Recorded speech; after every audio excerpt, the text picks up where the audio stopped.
Welcome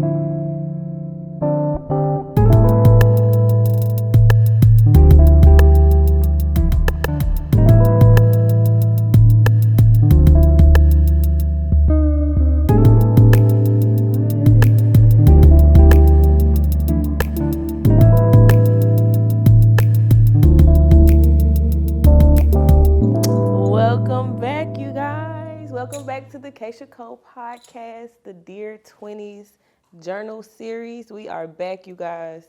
Can y'all believe we are in the halfway mark. This is episode 5. We getting through these. We getting through these journal entries. We getting through these years. We flying through them. So I just want to thank y'all if y'all still tuned in, y'all still listening to the podcast.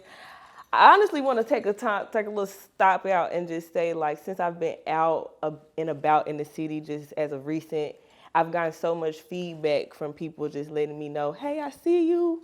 I love what you're doing with the podcast. I love the podcast. All of those good things, good reviews, and I just appreciate y'all for just listening to my story.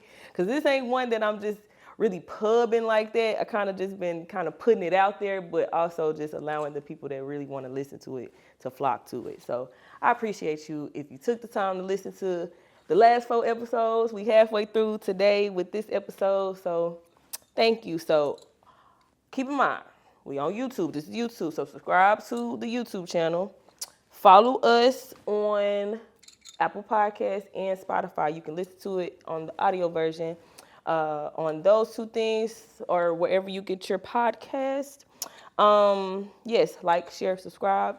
Send this to somebody you think they want to listen to it. Put it on in the barbershop. Put it on in the beauty shop. We want it on everywhere. So just gotta remember to say that. So today's episode, you guys, is 2018. This is episode 5, 2018. I don't have a title for this one yet. I know on the last episode I said this will kind of be like a part 2 to the last episode. So it may be Woo Chow part 2. So we'll figure out what the title is. I make the titles up as I go. So that's just how we gonna do that. But y'all, last episode, it was a lot. I feel like we got through that. Situation, but I want to say too, I feel like I lost the plot with that episode because even though just with my outlines and everything, I'm still in alignment with the storytelling because I mean it's my real life. We're just chronologically going through all the years, but I didn't read any journal entries in the last episode, so I'm like, you're defeating the whole purpose of the whole podcast. So we're back. I'm back. I got the plot, you guys. I have the plot. I have my journal here today, and we will be reading some entries from that. But kind of like I said, this is just going to be a continuation of 2017 going into 2018, and we just gonna get through it. 3 main things I do kind of want to stay on as far as the topics for this episode. So I guess we'll just start at the top. We'll start from the beginning, just where we left off in the last episode, just where me and my friend at the time, where we were in our relationship. It was kind of like real rocky, out of balance, no foundation. It was real effed up, for real. So we are now going into the beginning of 2018. So where we left off with y'all, I was staying with her.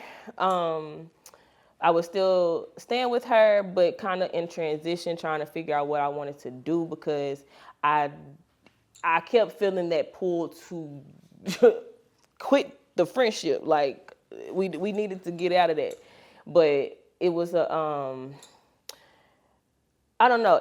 I was just in stuck between a rock and a hard place because I was staying with her. It was some things going on with my mom that was kind of still brewing, but started to brew more as we get into 2018. So a lot of different transitions. So let's just go on and get into it, baby. So 2018. So at the beginning of 2018, I am staying with my friend, but things are starting to get more and more intense each day, the more we're not really addressing the elephant in the room head on. Even though we, like I said, we had like different conversations here and there, but we never addressed it head on.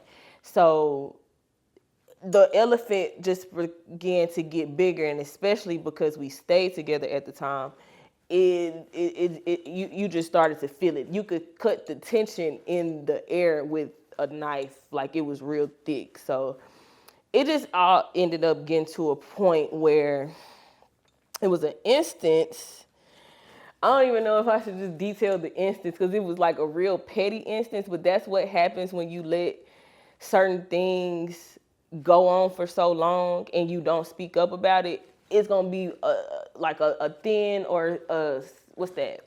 Not a thin, but a very minuscule type of thing that will set off something that has been brewing for so long. So um, basically, it was a situation where it's funny now that I think about it, but keep in mind, last episode I said I just felt like God kept giving me signs to get to leave this friendship alone, get out of here. And I would just take each sign on the chin like, oh, it's okay, we gonna make it. The friendship gonna make it. Man, it all brewed up into one day, even though like in that same week I had the thought like, hey, maybe on these next few checks, save them so you can get out of here, so you can get your own spot. And I don't know why that was never the thought before. It was just, I don't know what it was. Young mind, I wasn't 25 yet. I didn't have a developed brain yet. So I just wasn't thinking all the way clearly. But I was like, maybe I just should keep certain checks or whatever. But one thing happened, it's hilarious, but there, like I said, tensions was thick, and I think I was off, she was off, we were both off work at the time, and we were just chilling at the house. But it really wasn't chilling. I was chilling in the back, she was chilling in the front, so we weren't even chilling together. We, like I said, tension was real thick. And the guy ends up coming over there. So he comes over there, and you know, he's a guy that smokes. We smoke. It was that type of thing. So we chilling, and they, like I said, I'm in the back. They're in the front. I hear this whole conversation of them trying to figure out what they are about to eat. So when they're cycling through these restaurants that they're trying to like, okay, what we gonna eat at? Where we gonna eat at? I just heard a few of those where like they have been to these places, but not to my recollection that I ain't know nothing about. You know what I'm saying? So I'm like, oh, y'all dating? Y'all out here having dates and shit? You know what I'm saying? So that kind of set me off, but I also was like in a thing with myself, like, are you hearing these things correctly? Or like, are you crazy? Or are you really hearing this? Like, are you really hearing this in the next room? So I'm, like I said, hearing them cycle through restaurants, and they finally pick one, and they're ordering the food. And I'm like, Keisha, this needs to be the last day you here. Because they ordered the food and didn't know, she didn't come back there to ask me, did I want to order some food? And I don't know, why was that the set off? Like I said, when you don't speak up and you don't say things, anything could set you off, because you'd be like, oh, why you didn't tell me about y'all ordering no food? That was not the problem that we need to be addressing. We need to be addressing why the hell you went behind me with this nigga. That's what we need to be addressing. So that was the thing that started like a firecracker. And I was kind of like, okay, these fools is up here parading around town, going to these restaurants and stuff. And y'all didn't even have the decency to come back there and ask me, did I want some of that? Did I want to put an order in? So that was now starting the whole thought process of me getting out of there. And I ended up, like, I guess the next day or within that week, she felt the tension and she brought it up to me and was just like, yeah, I just been feeling if things kind of been weird between us.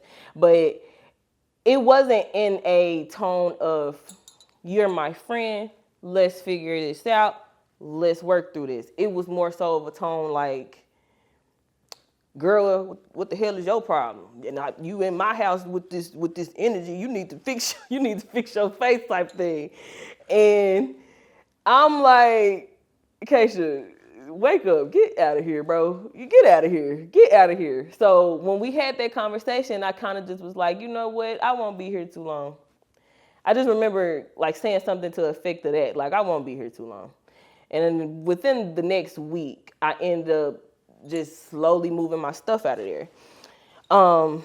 Really wasn't a slow thing. It was a whole thing, but I just don't care to get into that whole thing. If you want to know more, maybe we'll do a live and we'll get into that. But that was the end of me being with her, and just the first, I guess my first sign of me kind of getting the confidence to really stop being friends with her, I would say.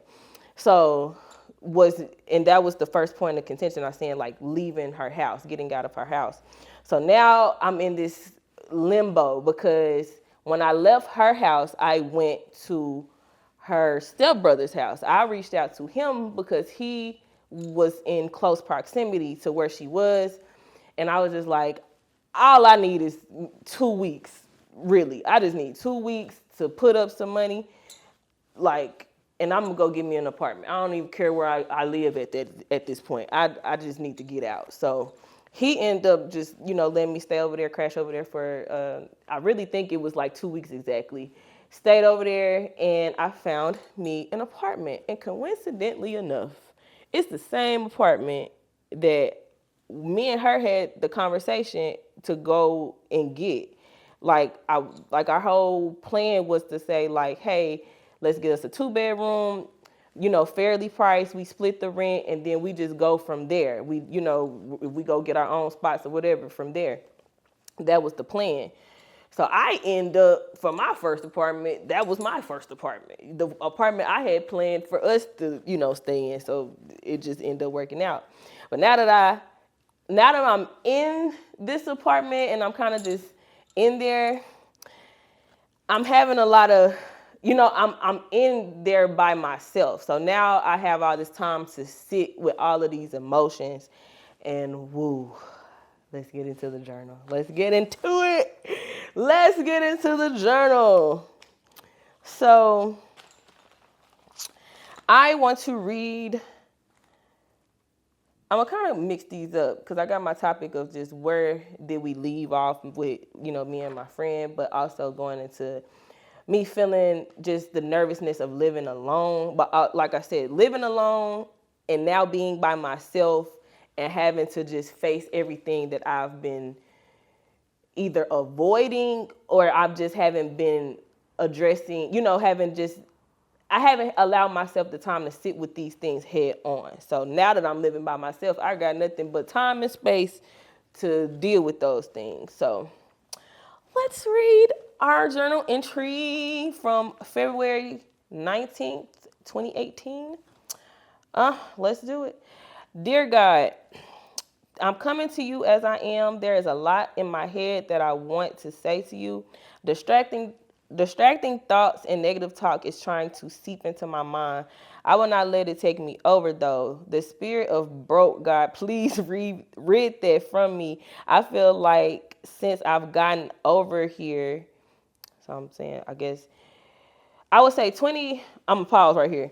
2018, from this journal entry, which is February 19th, I was still staying with her. But this is like in the starting, like I said, that thing of me starting to prepare to get out of there. So this is that journal entry. So the spirit of broke, God, please rid that away from me. I feel like since I've gotten over here, I feel like I'm losing my way or something. God, please keep me. Even when I don't speak to you, when I don't speak to you, that's when I need you the most, because negativity is trying its hardest to discourage me or keep me off my path. God, I need you I need you near me at all times. Please keep me out of this funk that I'm in. I will and I have overcame limits that I thought I couldn't attain or surpass. I owe so much to you. I owe so much to you. I am a constant work in progress. I thank everything around me that I continue to persevere. I am so scared, God. I'm tired of this situation that I'm in. Please help me. Please guide me. I ask for discernment. I ask for forgiveness. I'm asking for confidence in myself. I'm praying for clarity. I'm praying to continue to be resilient. Oh, that was the end of that. I thought it was one more thing. You see, I was scratching. I was trying to get up out of there. And you like that's the end of that. But the end of this journal entry. But I'm gonna reflect with that because I was going through all of those different internal emotions because I didn't either know, like, if we have a conversation, I feel like I'm gonna fight you and I don't want to fight my friend.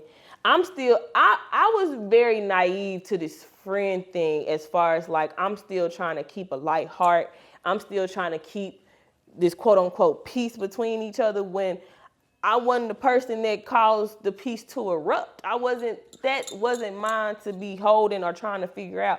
That was hers. And that was the thing. Like I kept trying to do the work for her. I kept trying to do the work, for people around me that might have quote unquote, you know, wronged me. I don't even like to say it like that, but I'm just saying it right now. I don't even like saying it like that though. But yeah, I just feel like I was just trying to do all the work. I was trying to make everything work. Like, if I could trying to get out of everything clean, trying to get out of everything with a smooth transition. And that just didn't make sense. It was messy. It was a messy fallout. It was a messy decision on her part that had led us to this. So if I had to say something to myself at that time, like, one thing, like I kept reiterating in the last episode, like to myself, like my problem was not speaking up, but not speaking up and also, lacking that confidence to hold a friend accountable when she was clearly wrong. And I feel like, which we will get into like later entries, like when you withhold or don't speak up or this in our generation, and I know from our generation on down, millennials on down, we kind of got this thing of I don't got to tell nobody nothing. I don't owe nobody nothing. I don't owe nobody no explanation and all this type of things. And I feel like, yes, but shout out to Grease and Ned's, Deontay Cal. That's my favorite podcast right now. He was just talking about like the overcorrection of millennials. Like we overcorrect in so many ways, but it's like a swing of the pendulum though. We got to kind of bring it back to the middle, because not saying that that's wrong to, be in this thing like I don't owe nobody nothing or I'm cutting people off. Yeah, but at the same time, I feel like when you don't go out your way to tell people where they wrong, they're gonna continue to do that. They're gonna continue to wreak havoc on the world because you didn't take the time out to say you was wrong for that. You know what I'm saying? Letting people deal with their accounts, hold them accountable, let people hold their things. So that's that. Let me read over my notes real quick. I'm kind of flowing today. So now, like I said, I'm preparing to move out, and I'm having to sit with the grief. I'm dealing with guilt and grief of the friendship, and I kind of went into circles about, and we kind of spoke on this on the last episode. I went in circles on, should I is this a relationship worth keeping, or is this a relationship I should toss? So that was my constant battle, and I feel like it was the constant battle because of the bigger thing that was going on, which was the things that was going on with my mama.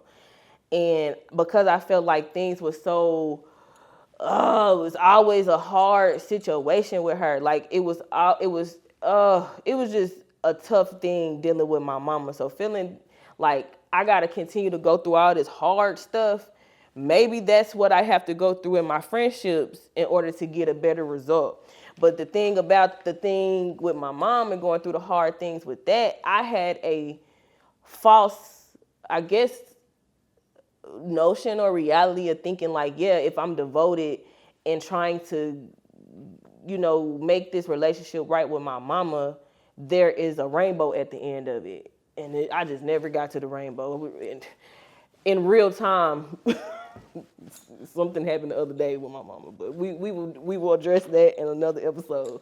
But like, I just never saw the end of the rainbow with that, or just the rainbow with that. Like, so I just felt like I had to constantly be in a constant battle with the relationships around me, which spoke a lot to my self-worth. So that's why I was like, now that I'm living alone and I'm having to deal with the guilt and the grief, I'm now having to figure out like, what is this guilt that I'm feeling? Am I guilty because I had to stand up for myself because this was a clearly wrong thing to do? Like, why am I feeling guilty in that? Or am I feeling guilty because, is it also because I'm growing past this person? Like, yeah, are you feeling guilty because of that? But it's also guilt and grief coinciding with each other because, yeah, I'm feeling the guilt of kind of surpassing, or not even surpassing, just we're growing in a different direction. And I'm grieving the friendship in that. Like, damn, this been my dog for this long, and literally it took for a situation like this to literally show where we are as far as our points of growth. Because yeah, you did the thing with the guy.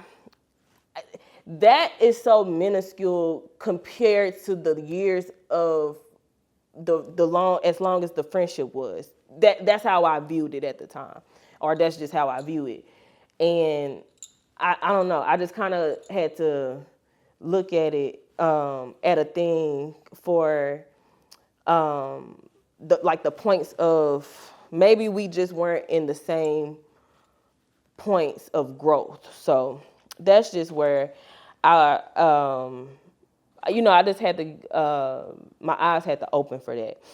Okay, so yes, this journal is, I believe, right after we had that whole thing at her apartment and me having to, I'm taking those steps to go ahead and go get my own place. So this is March 1st, 2018. Dear God, it has been 2 weeks since I last wrote in you, and I've been speaking to you constantly through words and actions. I just recently had to confront my demons, and it was not easy at all. I'm still dealing with it, and a week has flown by. Right now, I'm asking you to heal my heart from all of this. I am so sorry for going against you and myself for so long. You were constantly speaking to me the whole time in this situation. I went against the grain way too many times, knowing I was compromising myself. I was steady holding myself back or not saying because of others, not saying it was others' fault, but what I displayed. I can't even read my own handwriting. What I displayed as far as valuing myself was less than poor. My soul knows I am an infinite worth, but I continue to dabble in negativity because I thought others cared for or would consider my feelings as their own. I realized that I wasn't even valuing my own feelings. So how can I blame anyone on how they treat me? This whole process has just been eye-opening to me. This is the time I need to myself to really declare my worth. I'm reclaiming my time. Okay, period. I'm reclaiming my time. I just really need your mercy, God, your love and your protection during this storm. I need you greatly. Hold me near to you and heal my heart and soul and my spirit. Okay. God, I forgive my sister. I do. Maybe I have overreacted, but I was very honest for the delay. Again, I take the responsibility on how others have handled me because of how I handled the whole situation. I'm sorry for placing blame onto everyone but myself solely. I will heal from this and continue this journey on loving myself. Kiss Me Cole, I'm speaking great things into existence for the month of March of 2018. I will be in my own spot this month. My finances will multiply and I will execute all of my plans and go straight towards my goals. I love myself so much. I love you, God, for everything. Please heal me from this. Please don't let this take over my head. Please don't let this take over my head from this. I don't know what they say, girl. Release all the negativity and hard feelings from my spirit and away from me. Heal heal my heart from my sister. I don't want to resent her. Please lead me and I thank you. Yeah, that was a lot for that one. But you just see, like, I was not trying to have a hardened heart through that whole situation. And I just say one thing, just even speaking to just the overall thing of me even doing this podcast, like, one thing about me in my spirit, I can really say I have a very resilient spirit. Like, I don't really care. I'm not gonna say I don't care, but I don't really try to harbor too much or dwell on things too long. Like, I'm gonna go through the motions for sure, but I think the thing I had to learn most going through these different tough relationships and these different battles is that they're all emotions and it is motions. But I know, like, early part of my 20s, I used to try to avoid emotions and avoid sitting with my emotions. Me now moving into my own spot and being forced to sit with these emotions, I see why that is necessary. And that's what I had to learn to do as I, began to live alone and just doing that. Because I know a lot of things, or just people kind of like, oh my God. I just know I used to hear it when I stayed by myself, or I mean, still stay by myself. But it's like, oh my God, how can you do that? How can you stay alone and stuff like that? It's just like, I mean, it's just like you live anywhere else. You know what I'm saying? But I really had to learn to just sit with every emotion. Everything that I was trying to avoid, I had to learn to sit with it. And that meant sit with being sad. So if I'm crying for a couple days about this situation because I really truly loved my friendship, I'm gonna have to sit with that. You know what I'm saying? I'm angry with her. I kept trying to avoid the anger emotion. If I'm angry with you, I got to go through that. You know what I'm saying? So that is what kind of led me to, moving out of that and staying by myself really helped me heal through that situation at that time. But that's not the wrap up of that. I know I'm kind of speaking like overall in that situation, but me in 2018 moving into my apartment started that journey for me, because we're still on this journey. Well, this has not ended yet. So, but at this time now, the point of me moving in, yes, the friendship, to my knowledge, at this point is over. And that's how I was preparing my mind. Like, now I'm like, okay, this is you. This is now your time to figure out what you like and how your life is going to look without her. Because y'all have had this thing, because like you hear me refer to her as my sister in the journal. Last episode, of course, like, we had a family-like bond. So we used to call each other cousin, but it did grow, over the time, over the years. We started in ways it's like, shit, we always together. We really like sisters. And that's why, this thing was so hard. But I'm having to look at life differently now. I'm just kind of having to look at it like, hey, you got to look at life maybe with new friends. You got to look at life with new people, with a new environment in mind, and not with her. So that's how I started to kind of go through things. Like I said, move by myself. Now I'm starting to go out by myself. Not that I didn't do that before, but now this is like a chronic thing. Like I'm now, if I like going out, go to the club, go to the bar, whatever. I like going to have a good time, but I ain't never had no anchor or never tried to have no anchor onto my leg and say, I got to go out with somebody. I got to have somebody to go with me. No, if I want to go somewhere, I'm going. That's just me. Because, I mean, shoot, every time somebody might not can go. So you still might want to go. So go. That's how I feel. And that's what I started to do. And just started to develop that muscle on how I'm showing up as an individual in the world without my friend or friends at the time. So now, kind of moving through that, let me see if I got one more entry for y'all.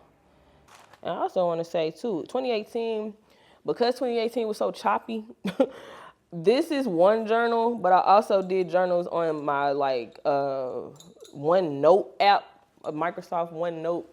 So I got entries in there as well. So 2018 was a choppy year. I didn't have one set journal. 2017 was the same way too. But let's see. So yeah, I'll end for this section with this entry. So this is all like within the same week of each other though. So this is March 11th, 2018. So, dear God, thank you for waking me up this morning. I was very lazy today. I've been trying to just rest and mentally prepare myself for this upcoming week. It's going to be a very busy week. I'm almost all booked for lash extensions. I'm excited about that. I'm praying hard for good news on this job. I might not be in the best place. But I'm going to never mind. This says, I'm praying hard for goodness on this apartment.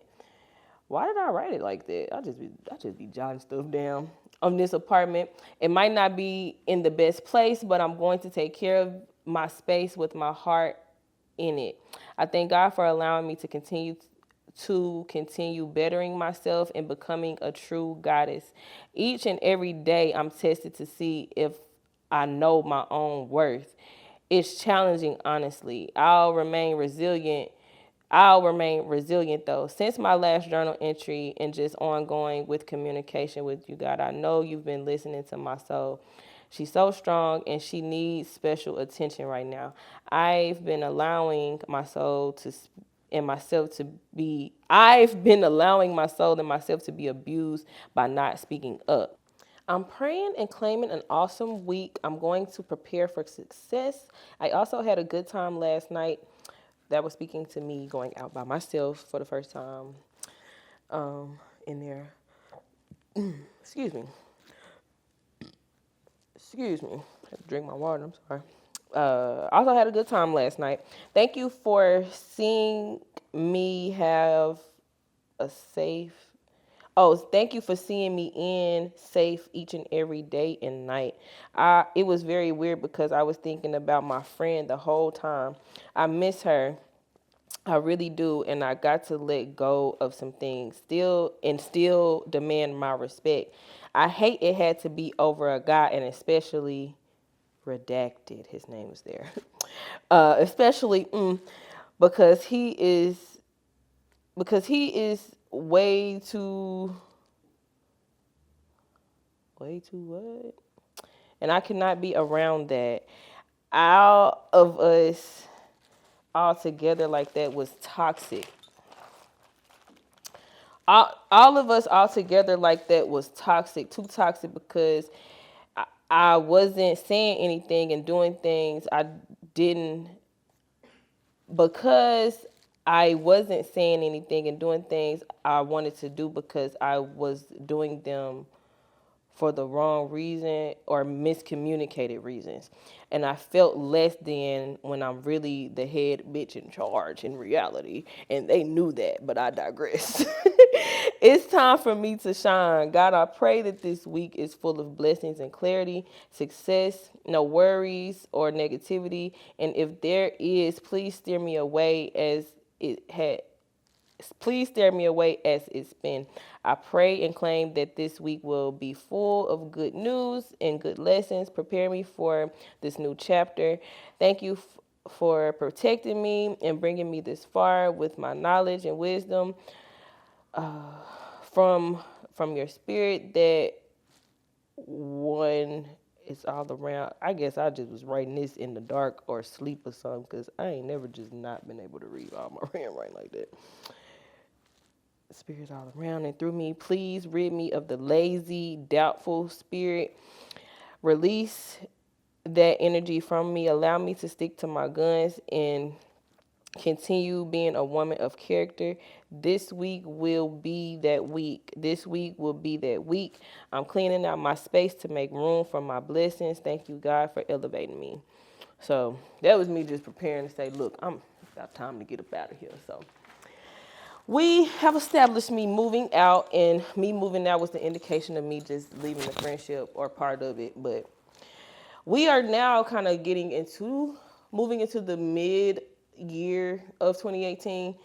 Like I said, we kind of just focus on the main things of each year that was just highlights from the year. But summertime 2018 is when things started to hit the fan with my mom. So while all that's going on with my friend and, kind of going through the grief and just the grief of ending the friendship, my mom is one person I kind of had to break away from too at that time, because while I stayed with her for a split moment, I stayed with my friend too, but my mom, like I had stuff still with my mom, but my mom was one person that just, it was never, anytime that we would talk, it would never be like this welcoming type of conversation. It'll just always be, when you getting your stuff out of here? When are you moving? When are you? It was never like, what are you working on? Like, what's on your mind? How you feeling? It was none of that. It was just, when you getting your stuff out of here? You should be thankful we letting you keep your stuff at our house and all this type of stuff. I'm just like, girl, don't offer nobody no help. Anybody you love, don't offer nobody no help no more.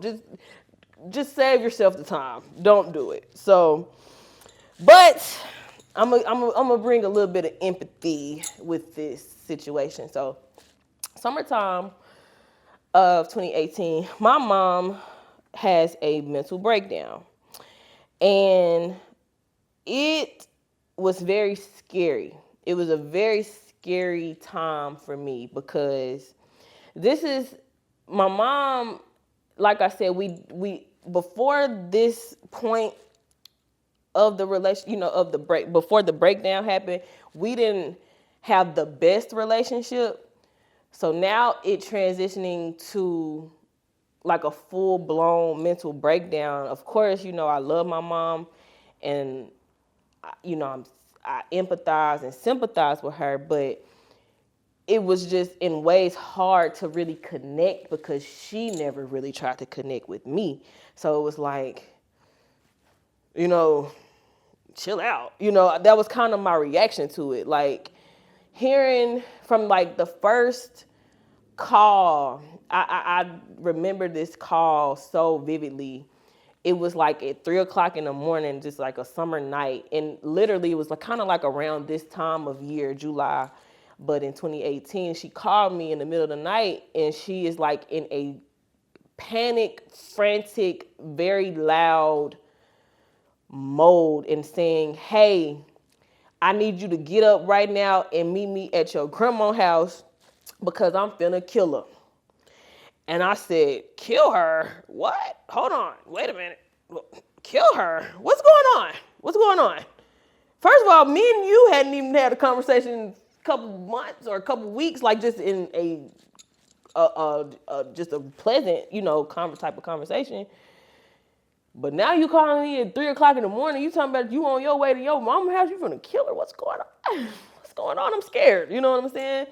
So I'm talking with her as we're on the phone. I'm now, asking her more questions. I'm hearing that she is literally out of her mind, and I'm now at the point of like, what how did we get here? Like what was the trigger for her to get to this point?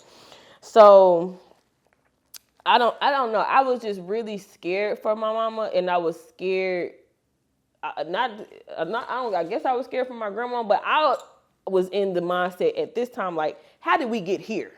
How did we get to this? Why are we in full breakdown? So in the process of trying to figure out what was going on with my mom, of course, like my aunt, my grandma, just everybody kind of pulled through at the time, saying little things, but not really saying anything.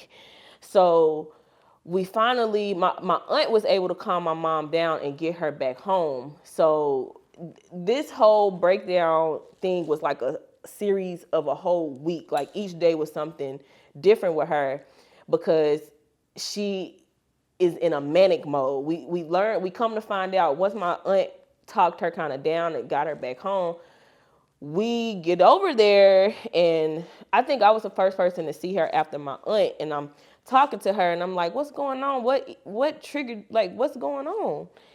And that's when I learned about things that I just never knew about my mama, as far as like what happened to her in her childhood, just how she wasn't protected, how nobody advocated for her, how didn't nobody, I just started to learn more about her story. And now I'm able to sympathize and empathize with her a little bit more than I was before, because like I said, all I knew was just, yeah, like my mom, like I said, I didn't have no bad childhood or nothing like that. I just know that me and my mama, we just kind of cohabitated with each other. It wasn't like a real connection. We got food, we got some food, we got a house, and it's just that. But we didn't really have a connection of like a mother-daughter relationship type of thing. So now me hearing these things about what happened to her in her childhood, I'm like, damn, I wish I, probably would have knew this sooner, or if I would have had any point of vulnerability with her, like maybe we could have had a more connected foundation than we do, like in reality now. And like I said, this is the first time I'm hearing her kind of spill that out to me, like this happened to me, and my mama didn't advocate for me. She didn't show up for me. She didn't do the things she was supposed to do as my mama. So I'm learning that, this is a generational thing within my family. I'm learning that my great grandmother and my grandmother didn't have a great relationship. My grandmother and my mama did not have a great relationship. And now me and my mama don't have a great relationship. And I feel like it's all just a big cesspool of abuse, unspoken, and not being able to speak to it directly. Now I understand, like, the women that came before my mama, came before us, the tools that we have now they didn't have, or the vocabulary that we have now they didn't have. So I'm able to see that. But like I said, this is now my first time being able to kind of just see my mama as a woman, like taking the title off of her. Like that's what I had to learn to do with just getting through this thing with my mama. Like, let me stop putting this expectation as mom over you. Let me take that away from you, because clearly you're having trouble performing in that role.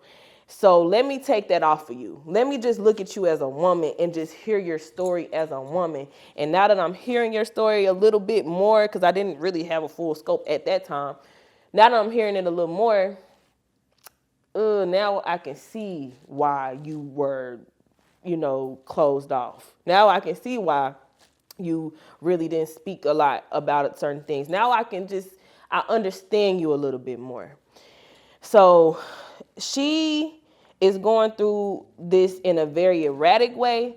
And, things just kind of hit a certain point. And I believe it triggered, it was a conversation from my grandmother and her having a conversation with each other that triggered her to then call me at 3:00 in the morning and say that.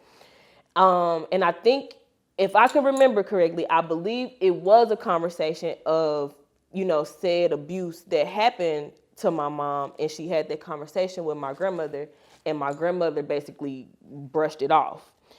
And what I'm learning, as far as, because I don't know, maybe in the next few years I might go back to school and be a psychologist, I don't know, but what I'm learning is that, like, she also went through some of similar things, and nobody advocated for her, so she don't know how to be open and, I guess, be a safe space for her daughter, because she didn't have that from her mama.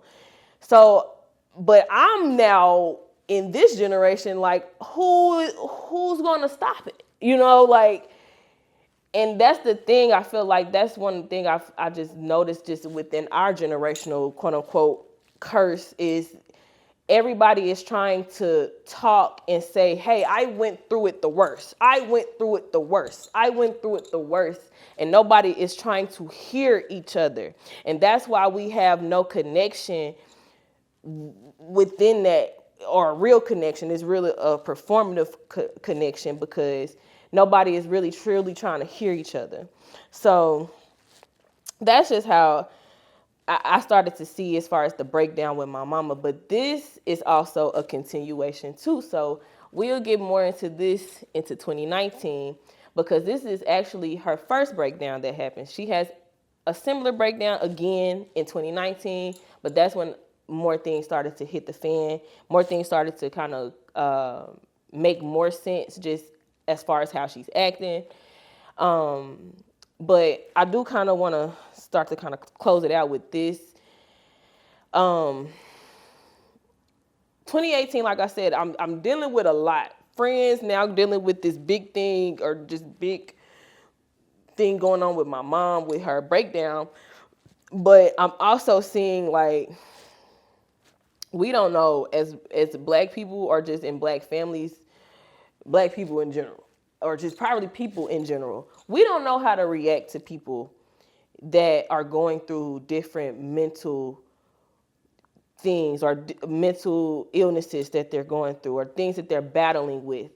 And it is hard to try to step in and help when the person probably displays to everybody like everything's good, but they're not good.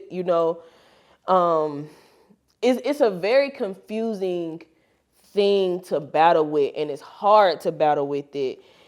And it's sad too, because you're seeing this person battle within themselves, this thing within their mind that they're fighting with, and you can't really help them. You can't do anything. And that's when I first started to really feel like, oh, like, I'm helpless. Like, I've always felt, I guess, just as the only child, like, with my mama, or anything that I might have seen. Because as a child, you're just seeing things that your parents go through, but you, in your little heart, you feel like, oh, I can help them. I can do something. I can help them.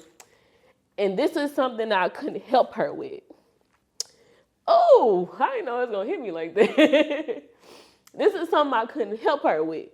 So, and I guess it hits, like, this is real emotion right now, y'all, because we just had another type of episode with this just not too long ago, a few days ago with her. And I just had to sit with it and just say, like,